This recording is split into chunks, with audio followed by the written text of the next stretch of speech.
Hello student, हम halo alkane की chemical reaction को स्टडी कर रहे हैं, जिसमें से हम न्यूक्लियोफिलिक सब्स्टिट्यूशन रिएक्शन को कम्प्लीटली पढ़ चुके हैं। अब आगे जो हमें रिएक्शन पढ़नी है नंबर 2 पर, तो वो है एलिमिनेशन रिएक्शन, जिसे हिंदी में हम विलोपन अभिक्रिया भी कहते हैं। तो देखते हैं इस रिएक्शन में होता क्या है। तो देखिए, ये रिएक्शन जो है, इसमें बात करें इसके इंपॉर्टेंट पॉइंट के बारे में, तो हमें याद रखना है कि इस रिएक्शन में एल्फा जो कार्बन होगा उससे हमें हेलोजन परमाणु जो है वह हटाना है, ठीक है। और जो बीटा कार्बन होगा उससे हमें हाइड्रोजन परमाणु को जो है हटाना होता है। देखिए, विलोपन का मतलब ही होता है हटाना, गायब कर देना उनको, ठीक है। तो एल्फा कार्बन से हमें हेलोजन परमाणु हटा देना है और बीटा कार्बन से हमें क्या हटा देना, हाइड्रोजन परमाणु हटा देना। अब चूंकि बीटा कार्बन से हाइड्रोजन हटता है, इसी वजह से इस रिएक्शन को बीटा एलिमिनेशन या बीटा विलोपन अभिक्रिया कहा जाता है, ठीक है। अब बात करें तो इस रिएक्शन में देखो कंडीशन क्या है। तो ये रिएक्शन हमेशा एल्कोहलिक बेस की प्रेजेंस में होगी, यानी हमने क्या ले रखा होगा बेस के फॉर्म में, तो हमने बेस के फॉर्म में NaOH KOH, तो इन दोनों में से किसी का यूज कर रखा होगा, लेकिन वो कौन से मीडियम में होंगे, एल्कोहलिक मीडियम में। तो एल्कोहलिक मीडियम में NaOH और KOH लेते हैं तो एलिमिनेशन रिएक्शन होती है, ठीक है। और प्रोडक्ट क्या बनेगा इस रिएक्शन के थ्रू,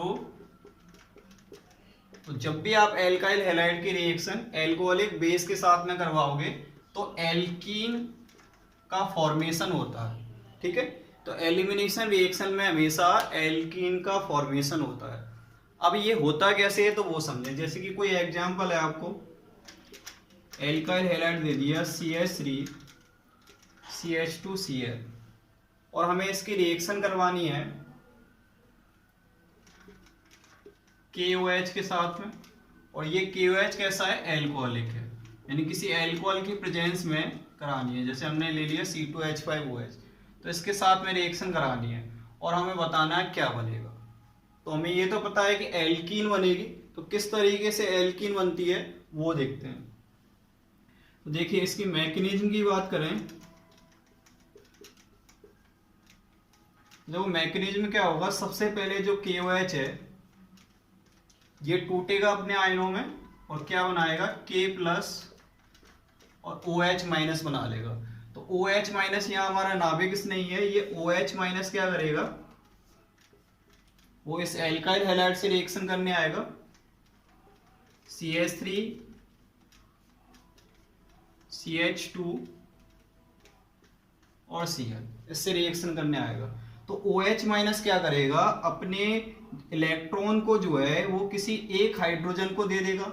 जैसे कि मैंने मान लिया कि ये वाला हाइड्रोजन है, इसको OH- क्या कर रहा है, अपने इलेक्ट्रॉन दे रहा है। जैसे इस हाइड्रोजन को इस OH से इलेक्ट्रॉन मिलेंगे तो ये क्या करता है, अपने ये जो बंध है इस बंध के इलेक्ट्रॉन को कार्बन की तरफ भेज देगा, यानी यहाँ डबल बॉन्ड बना देगा। और हाइड्रोजन जो है ये OH के साथ में रिएक्शन करके किसका निर्माण कर लेता है, तो ये H2O का मॉलिक्यूल बना लेता है, ठीक है, H2O बन जाएगा। अब यहाँ ये डबल बॉन्ड आएगा तो इस कार्बन की वैलेंसी 5 हो जाएगी, तो 5 तो होती नहीं है, तो इसी वजह से क्या होगा, ये जो हैलोजन है वह इस बंध के इलेक्ट्रॉन को लेकर के यहाँ से बाहर हो जाएगा। तो इस तरीके से हमने क्या देखा कि ये वाला कार्बन और ये वाला कार्बन जो है इन दोनों के बीच में क्या बन गया, डबल बॉन्ड बन गया है, ठीक है। तो देखो, तो ये CH2 और यहाँ क्या हो गया, डबल बॉन्ड हो गया। कार्बन कितने हाइड्रोजन बचे हैं, 2, तो ये हो जाएगा CH2। तो इस तरीके से क्या बन गई, एथीन बन गई, ठीक है। और ये जो Cl है Cl- के रूप में निकलेगा, Cl- इस K+ से रिएक्शन करके क्या बना लेता है, KCl। तो इस तरीके से होता है एलिमिनेशन। यहां हम देखें तो देखो, यदि इस रिएक्शन में बात करें तो जो Cl है, Cl जिस कार्बन से जुड़ा होगा, ठीक है, यहां देख लें, Cl जिस कार्बन से जुड़ा होगा उस कार्बन को हम क्या बोलते हैं, एल्फा कार्बन। और एल्फा कार्बन से जो अगला कार्बन होता है उसको क्या बोलते हैं, बीटा कार्बन। तो आप क्लियर देख सकते हो कि Cl जो है वो कौन से कार्बन से निकला, एल्फा कार्बन से। और जो हाइड्रोजन हमने निकाला ये वाला हाइड्रोजन कौन से कार्बन से निकला, बीटा कार्बन से, ठीक है। तो यही हमने आपको शुरू में बताया, एल्फा कार्बन से हैलोजन निकालना है और बीटा कार्बन से हाइड्रोजन निकालना है। तो ये होती है एलिमिनेशन रिएक्शन।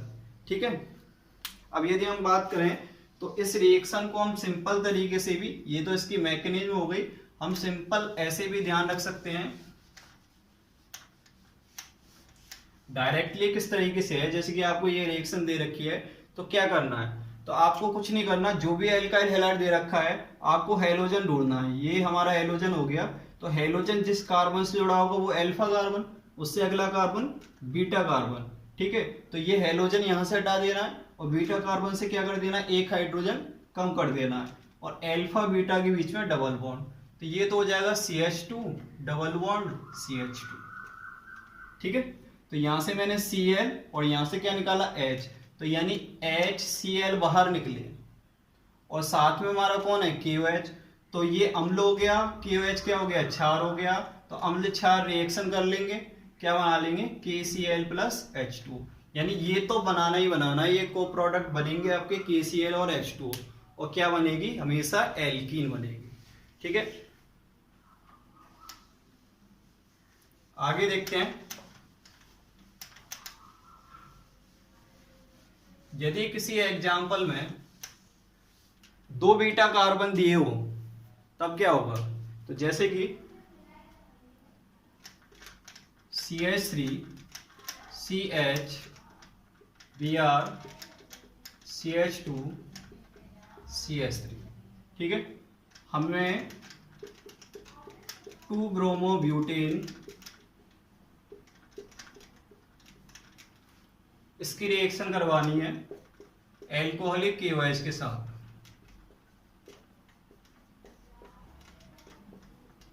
तो किस प्रकार से अभिक्रिया होगी, तो देखें हेलोजन कौन सा है Br, ये तो Br जिस कार्बन से जुड़ा होगा उस कार्बन को क्या बोलेंगे, अल्फा कार्बन। अब अल्फा कार्बन से जो अगला कार्बन होगा वो बीटा कार्बन कहलाएगा, तो यानी ये कौन सा कार्बन हो गया, बीटा कार्बन हो गया। और अगला कार्बन इस साइड में भी जा सकते हैं, यानी इस साइड में जाएंगे तो ये बीटा होगा, जबकि इस साइड में जाएंगे तो ये बीटा होगा, तो यानी 2 बीटा कार्बन हमारे पास में मौजूद हैं। 2 बीटा कार्बन मौजूद हैं, इसका मतलब हाइड्रोजन जो है वो 2 जगह से निकल सकते हैं, या तो इस वाले बीटा कार्बन से निकलेंगे या इस वाले बीटा कार्बन से निकलेंगे। तो ऐसी कंडीशन में हमारे पास में 2 प्रकार की एल्कीन जो है वो बनती है। देखें कैसे, यदि मान लीजिए हमने इस वाले बीटा कार्बन से हाइड्रोजन का अवलोकन किया, तो यहां से हाइड्रोजन एक हटा देंगे और ये वाला Br हट जाएगा, तो डबल बॉन्ड अल्फा और बीटा इन दोनों के बीच में आएगा, तो प्रोडक्ट क्या बनेगा, तो यहां से हाइड्रोजन हटाया तो CH2, इस वाले अल्फा के बीच में डबल बॉन्ड आ गया CH, हेलोजन हट गया, बाकी का आगे क्या हो गया CH2 और CH3, तो ये एक एल्कीन बन गई। इस एल्कीन का नाम क्या है, 1-ब्यूटीन। ठीक है, ब्यूटीन हो गया, डबल बॉन्ड कौन से कार्बन पर, पहले पर, तो ये 1-ब्यूटीन बन गई। इसके बाद में देखें सेकंड कंडीशन, अब यदि हम हाइड्रोजन को जो है इस वाले बीटा कार्बन से हटाएं, इस वाले से हटाएंगे तो डबल बॉन्ड अल्फा और बीटा इस वाले के बीच में, यानी ये वाला अल्फा और ये वाला बीटा इन दोनों के बीच में क्या आएगा, डबल बॉन्ड आएगा यहां पर। तो ये देखो लिखें इसको, तो यहां से CH3 सिंगल बॉन्ड CH, ये हेलोजन यहां से हटा दिया, यहां से एक हाइड्रोजन हटाना है, तो दोनों के बीच में क्या आ जाएगा, डबल बॉन्ड, हाइड्रोजन हटा दिया और आगे हो जाएगा सिंगल बॉन्ड CH3। ठीक है, तो ये एक दूसरे प्रकार की एल्कीन बन गई जिसका नाम है 2-ब्यूटीन। ठीक है, तो यानी जब भी आपका कोई एल्काइल हैलाइड हो और वहां 2 बीटा कार्बन मौजूद हो तो 2 एल्कीन का निर्माण होगा इसमें। अब बात ये होती है कि इस एल्कीन में से कौन सी एल्कीन जो है वो ज्यादा मात्रा में बनेगी और कौन सी जो है वो कम मात्रा में बनेगी, यानी मेन प्रोडक्ट कौन सा है हमारा, जो अधिक मात्रा में बनता है पदार्थ वही हमारा होता है मेन प्रोडक्ट। ठीक है, तो हमें कैसे पता पड़ेगा इसमें से कौन सा अपना मेन प्रोडक्ट है, तो इस समस्या का समाधान जो है वह सेतजेफ नामक वैज्ञानिक ने किया था। कैसे किया था, ठीक है, सेतजेफ नामक वैज्ञानिक ने किया था। कैसे, सेतजेफ का नियम दे करके। तो इन्होंने अपना एक नियम दिया और क्या बताया इन्होंने कि जब विलोपन अभिक्रिया में दो प्रकार की एल्कीन बनती है तो वह एल्कीन अधिक मात्रा में बनेगी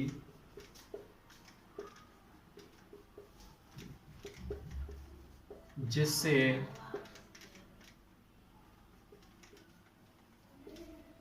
अधिक प्रतिस्थापी जुड़े होते हैं।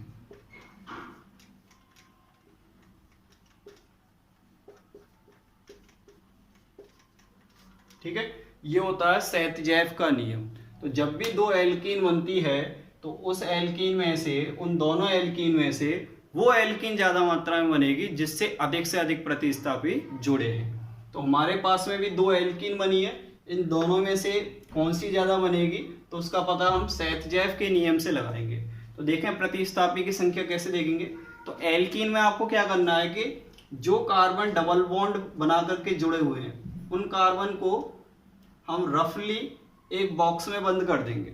ठीक है, अब हमें ये देखना है कि इस बॉक्स से बाहर की तरफ कितने बॉन्ड बाहर निकल रहे हैं। तो देखो एक बॉन्ड बाहर निकल रहा है यहाँ पर साइड में, इधर की तरफ कोई बॉन्ड नहीं, ऊपर कोई बॉन्ड नहीं, नीचे कोई बॉन्ड नहीं, यानी यहां से कितने बॉन्ड बाहर निकल रहे हैं, एक। तो यानी 1 ब्यूटीन में प्रतिस्थापी की जो संख्या है वो कितने, एक प्रतिस्थापी है। जो कि 2 ब्यूटीन में देखें तो 2 ब्यूटीन में ये दोनों डबल बॉन्ड वाले कार्बन है, इनको हमने बॉक्स में बंद कर दिया। तो देखो एक बॉन्ड ये बाहर निकल रहा और एक बॉन्ड ये बाहर निकल रहा, तो इसमें प्रतिस्थापी कितने हो गए, 2।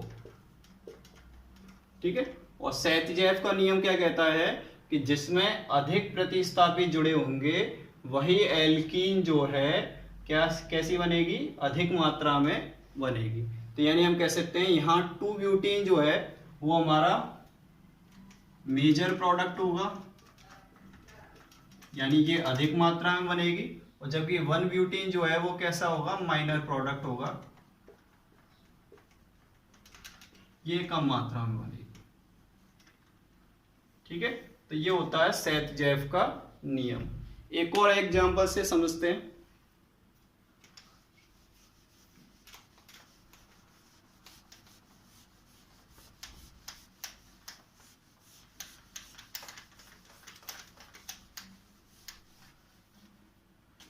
तो जैसे हमने एग्जांपल लिया CH3 CH2 C CH3 CH3 Br। ठीक है, इसकी रिएक्शन वही एल्कोहलिक KOH के साथ में करानी है, इसके साथ रिएक्शन करवानी है। तो इसका नेम क्या हो जाएगा, तो ये हो गया 1 2 3 4, तो नेम हो जाएगा 2 ब्रोमो 2 मैथिल, कितने कार्बन, 4, तो ये हो जाएगा ब्यूटेन। ठीक है, अब देखो क्या करना है, तो हमें यही ध्यान रखना है कि अल्फा कार्बन जो है वो देखना है। अल्फा कार्बन क्या होगा, हेलोजन ढूंढो, हेलोजन Br, तो Br जिस कार्बन से जुड़ा वो कौन सा हो गया, अल्फा कार्बन हो गया। अब इस अल्फा कार्बन से जो जस्ट अगला वाला कार्बन होगा उसे हम क्या बोल देंगे, बीटा कार्बन। तो ये हमारा कौन सा कार्बन हो गया, बीटा कार्बन। यदि इधर की तरफ चले तो ये भी हमारा कौन सा कार्बन हो जाएगा, बीटा कार्बन। तो 2 बीटा कार्बन मौजूद है, इसका मतलब 2 एल्कीन बनेगी। तो एक एक करके चलें। ठीक है, तो सबसे पहले मानो कि इस वाले बीटा कार्बन से हमने हाइड्रोजन हटाया, तो क्या प्रोडक्ट बनेगा, तो देखो पहला प्रोडक्ट बनेगा CH3, यहाँ से हाइड्रोजन हटा दिया तो ये हो जाएगा CH, ये अल्फा कार्बन है तो अल्फा और बीटा के बीच में डबल बॉन्ड हो जाएगा, C, इस पर क्या जोड़ना है, 2 CH3। ठीक है, और अल्फा से हेलोजन तो हटाना ही है तो ये Br हट चुका होगा। ठीक है, तो एक एल्कीन तो ये बनेगी, और दूसरी एल्कीन क्या होगी, दूसरी एल्कीन के लिए बीटा कार्बन कौन सा, ये वाला है, ठीक है। तो यहाँ से जब H को हटाएंगे तो ये वाला अल्फा और ये वाला अल्फा इसके बीच में, सॉरी ये वाला अल्फा और ये वाला जो बीटा कार्बन है इसके बीच में क्या आ जाएगा, डबल बॉन्ड। तो देखो प्रोडक्ट क्या बना, तो ये हो जाएगा CH3 CH2, यहाँ हो गया ये C, इन दोनों के बीच में डबल बॉन्ड, एक हाइड्रोजन कम कर देंगे तो CH2, ये वाला CH3 लिखना रह गया है तो यहाँ लिख देंगे CH3, हेलोजन को हटा चुके हैं। ठीक है, तो ये जो हेलोजन है HBr निकल रहे हैं वो इस KOH के साथ में रिएक्शन करके क्या बनाएंगे, तो ये बनाएगा KBr और H2O। ठीक है, ये हम जानते हैं। तो दो एल्कीन बनी है, इस एल्कीन का नाम क्या हो जाएगा, 1 2 3 4, तो ये हो जाएगा 2 मैथिल, ठीक है, और 1 2 ब्यूटीन, ये इसका नेम हो जाएगा। जबकि यहां देखें तो इसका नेम है 2 मैथिल ब्यूटीन, क्योंकि इसमें डबल बॉन्ड पहले कार्बन का है। ठीक है, अब सेहतजैव का नियम लगाओ और देखते हैं कि कौन सा उत्पाद जो है वो अधिक मात्रा में बना है। तो यहाँ डबल बॉन्ड वाले कार्बन बॉक्स में बंद करें, कितने प्रतिस्थापी कितने बॉन्ड निकल रहे हैं, एक ये रहा 2 और एक ये रहा 3, तो इसमें प्रतिस्थापी कितने हैं, 3। जबकि नीचे वाली में देखें, इसको बॉक्स में बंद किया तो कितने बॉन्ड निकल रहे हैं, एक ये और एक ये, यानी इसमें प्रतिस्थापी कितने हैं, 2। तो हमने पाया ऊपर वाली एल्कीन में प्रतिस्थापी ज्यादा है, तो यानी 2 मैथिल 2 ब्यूटीन जो है इस रिएक्शन में अधिक मात्रा में बनेगी, जबकि 2 मैथिल ब्यूटीन जो है वो कम मात्रा में बनती है। ठीक है, तो ये होती है एलिमिनेशन रिएक्शन यानी विलोपन अभिक्रिया और सेहतजैव का नियम।